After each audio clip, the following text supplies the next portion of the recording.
మాజీ సీఎం కేసీఆర్ హయాంలో జిల్లాల విభజన శాస్త్రీయంగా జరిగిందని మాజీ మంత్రి సత్యవతి రాథోడ్ అన్నారు. ప్రభుత్వం జిల్లాలను కుదించడంపై సత్యవతి ఆగ్రహం వ్యక్తం చేశారు. మహబూబాబాద్ జిల్లా జోలికి వస్తే ఊరుకోబోమని హెచ్చరించారు.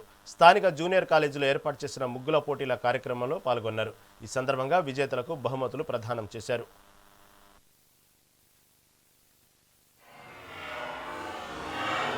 మీకు మంచిది, మాకు మంచిది. అందుకు ప్రత్యేక ధన్యవాదాలు. ఈ డబ్బాల మహత్యం మొత్తం ముత్యమామది.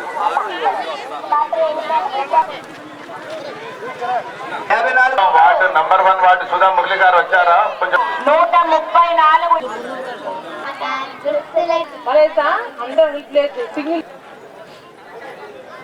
మీరు అనుకోవద్దు. దీంట్లో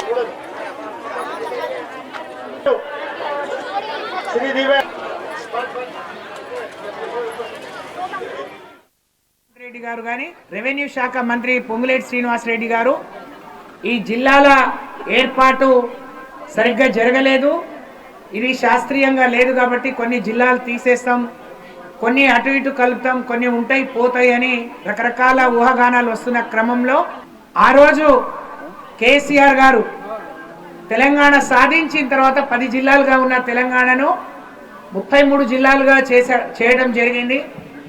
అది కూడా ప్రజలందరి ఆమోదంతో.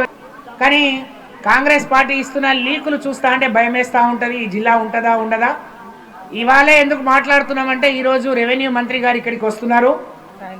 సాయంత్రం రెవెన్యూ మంత్రి గారు మరి ఇవాళ పిఎస్ఆర్ కన్వెన్షన్లో వస్తున్నారు. రెవెన్యూ మంత్రి గారితో పాటు, ఎందుకంటే జిల్లా వచ్చిన తర్వాత ఎంత గొప్పగా అభివృద్ధి జరిగిందో మన కళ్ళ ముందు ఉంది, మన అనుభవంలో ఉంది.